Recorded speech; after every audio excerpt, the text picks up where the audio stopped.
طاجين ديالنا غزال جا رائع. خشيتو في الفران كي قلت لكم على درجة 250. ها هي البنات وشعله ليه دابا الفوق كي كتشوفوا.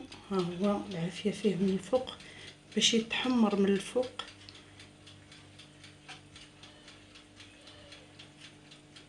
كان لتحت حتى تغمرات المرقه وطلعته الفوق باش يتحمر.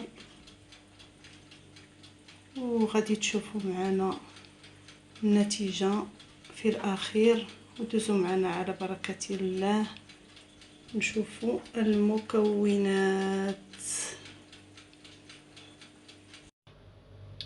السلام عليكم ورحمه الله تعالى وبركاته. خوتي خواتاتي كي دايرين؟ لاباس عليكم؟ كلشي بخير؟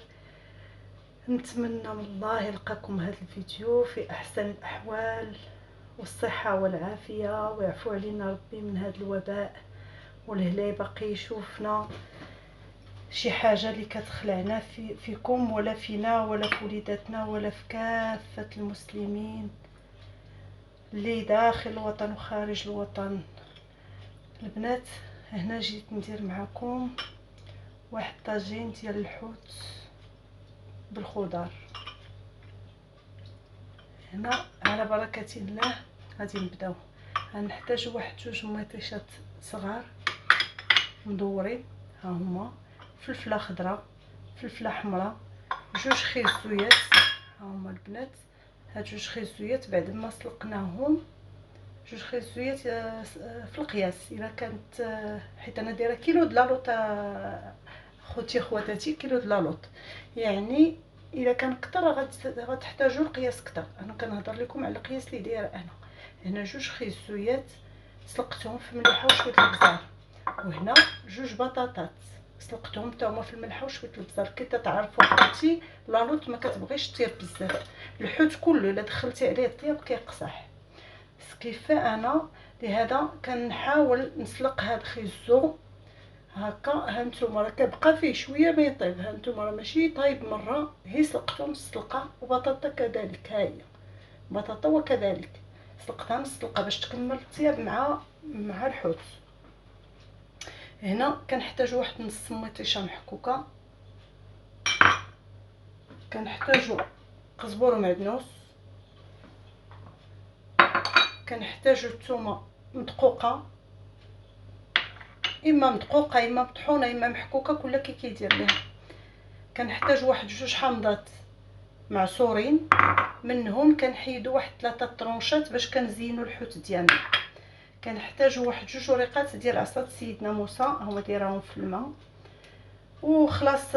شويه الخل، زيت العود، التوابل. زيت العود كنخلط انا مع شويه زيت الروميه، لان الزيت الروميه هي اللي كتقلي هذا هي اللي كتقلي الحاجه، كتخلي المرقه خضراء.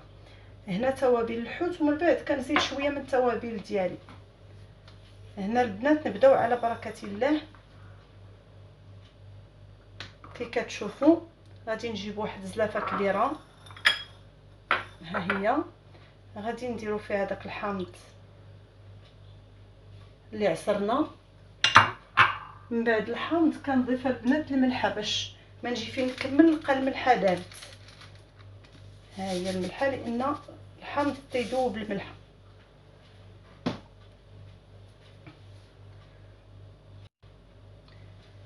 درنا ديك الملحه كنديروا هنا. ما بقاش ليا بزاف التوابل ديال الحوت البنات، انا غادي نديرهم كلهم. ها هما بقات ليا جهد معلقه، راه كيتباعوا في مرجان. هنا غادي ندير واحد غير نص معلقه الخرقوم. كي كتشوفوا ما عمرتهاش، هي باش نكسروا داك اللون الاحمر ديال المطيشه والفلفله الحمراء. هنا غادي نديروا معلقه ديال الكمون البنات لان الحوت تيبغي الكمون، وغادي نديروا معلقه ديال الفلفله مطحونه، ها هي. وغادي نديروا ما بقاش ليا القزبر اليابس، ماشي ما بقاش، ما جبدتوش العكز. غادي نقدي بهذا الشيء اللي كاين تنجبدو ان شاء الله من القرعه. هنا غادي ندير داك القزبر ومعدنوس، ها هو. كنحاول ندير ربيطه بين القزبر ومعدنوس ونغسلها ونشفها ونقردها بالقراده كي كتشوفوا البنات. ها هي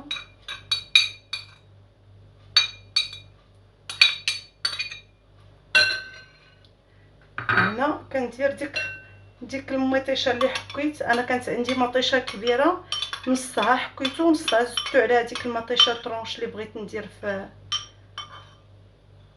الحوت من الفوق. هنا البنات كندير الثومه، قياسي تاع الثومه. الحوت راه كيبغي الثومه مزيان. ها هو جهد شي 5 الفصاصه البنات اللي درت. هذه راه ها هما جهد شي 5 تاع الدروس. هنا كندير ديك الزويته ديالي،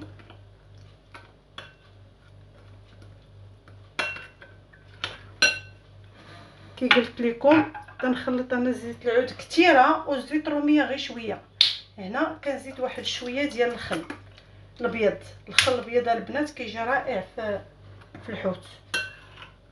كنخلطوا هاد التوابل كلها مع ديك الزويته كتشوفوا البنات. وهنا كنزيد واحد المعلقه تاع مطيشه الحك. ها هي كنحاول نمعسها مزيان.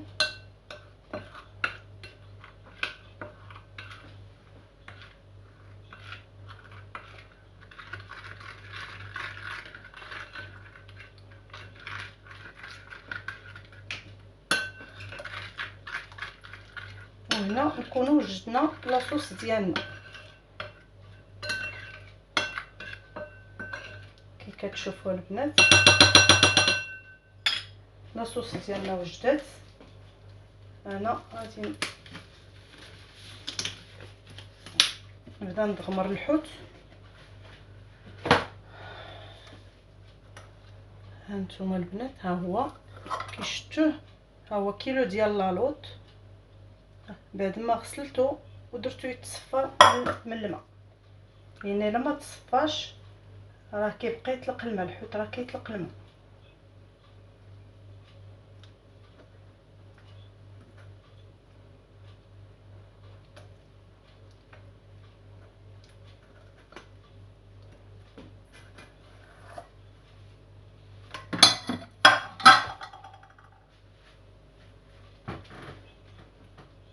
غادي نحركو هاد الحوت مزيان في هاد الشرموله. ها هو غادي يشرب مزيان هذيك الشرموله البنات.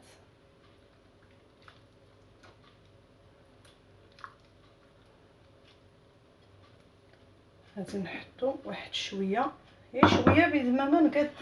انا ما غنديرش الطاجين، انا غندير طاوه الفران. غادي نشعل عليه الفران ونساه. هنا البنات غادي نحاول نخلي غير شويه ساخي الزو باش نزين الفوق. ها هو كي كتشوفوا نحاول دوك الصغيورين نديرهم لتحت ونخلي هذوك الزوينين نزين بهم حتى من الفوق. هانتوما الخضره راه ديما نصها كنديروه لتحت ونصها كنديروه للفوق.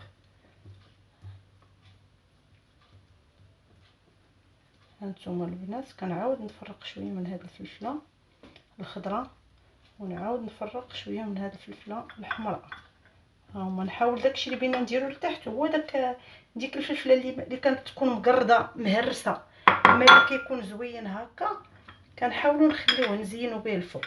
مطيشه وكذلك ديك دوك الجناب، دوك الجناب اللي تيكونوا ما مقادينش في التقطاع هما اللي كيكونوا لتحت حيت ما باقيش تيبانوا. ها نتوما البنات شتي دائما هنا كنخلي الدويرات الزوينين هما اللي كيبقاو للفوق، هما اللي كنزينوا بهم. ها نتوما شتي هادو كلهم تنديروهم لتحت. هنا هاد الدويرات الصغيورين حتى هما نحيدوهم ونديروهم لتحت. هذه الدويرات الكبار. كي كتشوفوا البنات هنا بعد ما استفنا طوطنا بهذا الشيء غنخليو نزينو به الفوق. كي كتشوفوا البنات غادي ندوزو نديرو واحد البيطيطات حتى هما، ها هما حتى هما كنقلبوا على دوك الجناب، ها هما كي كتشوفوا هما البنات.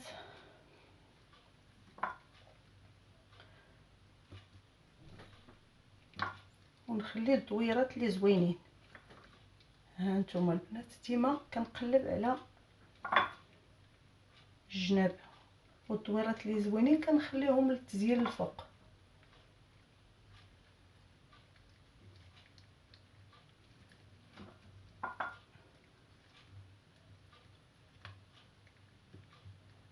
ها هما كي كتشوفوا البنات بعد ما استفنا طويوتنا من التحت، ها هي هنا كندوزو لهاد الحوت، ها هو اللي شرملنا. كنبداو من بعد نديرو هادوك عصات سيدنا موسى، ها هي اللي درنا هاد الغسلات في الكاس، كتكون هي التحتانيه باش كتطلق البنه ديالها مزيان. كندوزو نستفو الحوت، ها هو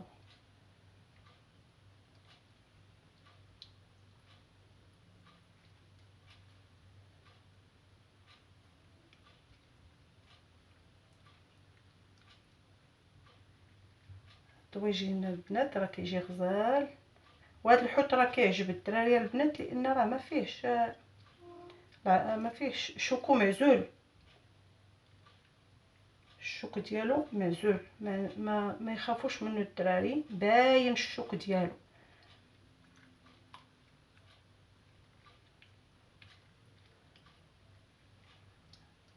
هانتوما البنات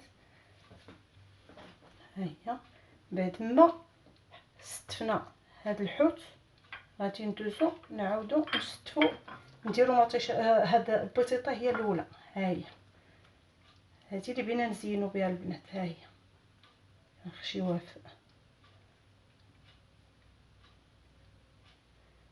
كنديروها في الشرموله ونحطوها، كنعاودو ندوزو المطيشه. ها هي البنات كنديروها في الشرموله،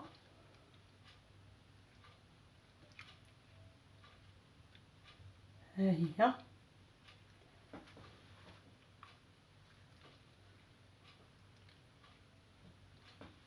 كي كتشوفوا البنات غادي ندوزو للفلفله.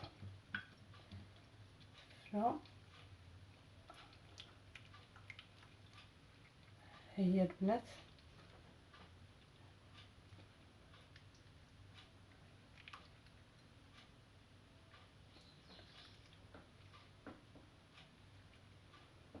هنا غندوزو لهاد الفلفله الحمراء.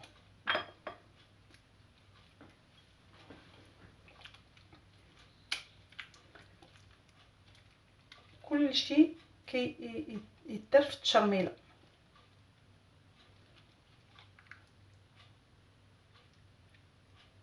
كنحاولوا نعرفوا كنزينوا هاد الطاجين باش تيعطي منظر زوين. الا خصاتنا شي حاجه من التحت كنجبدوها. ها هي البنات هانتوما دابا كندوزو الخيزو. الخيزو هو الاخراني، ها هو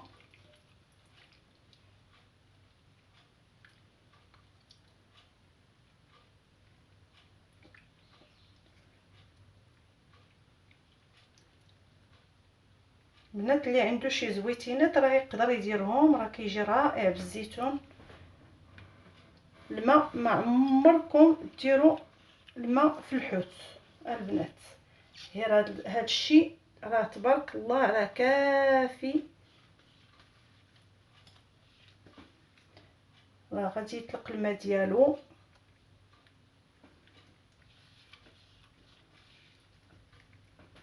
دابا عندنا هاد الحامضات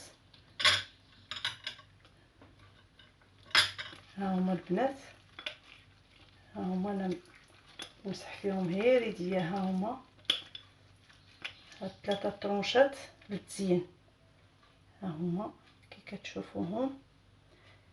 نحاول نقادهم في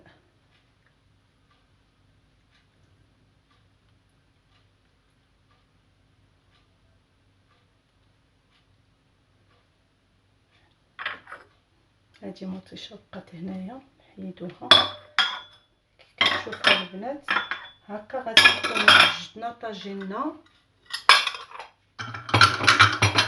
غادي نغطيوه بالبابي الومنيوم وندخلوه للفران على درجة الحرارة 180 درجة. انا غادي ندخلو الفران تاع الضو، ما غندخلوش الفران ديال، لان عندي الفران ديال الغاز عندي على برا في الجردة، ومع الحرارة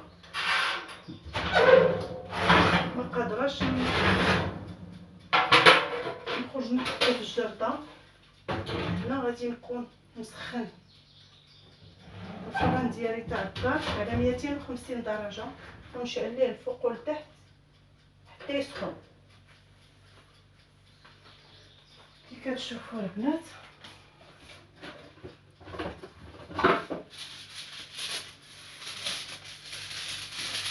ها، اللي عنده شي فليفلات حارين يقدر يديرهم البنات، راه ماشي مشكل.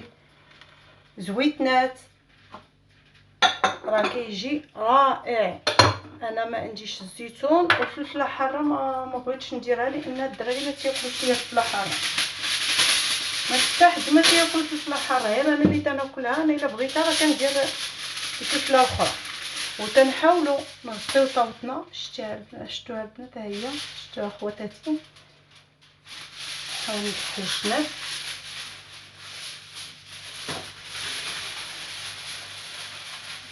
هنا كنزيد واحد الزويته من الفوق. عرفتي هاد البنات، هاد الزيت اللي كتزيدو من الفوق عرفتي راه كتجيب الحوت كيبري غزال.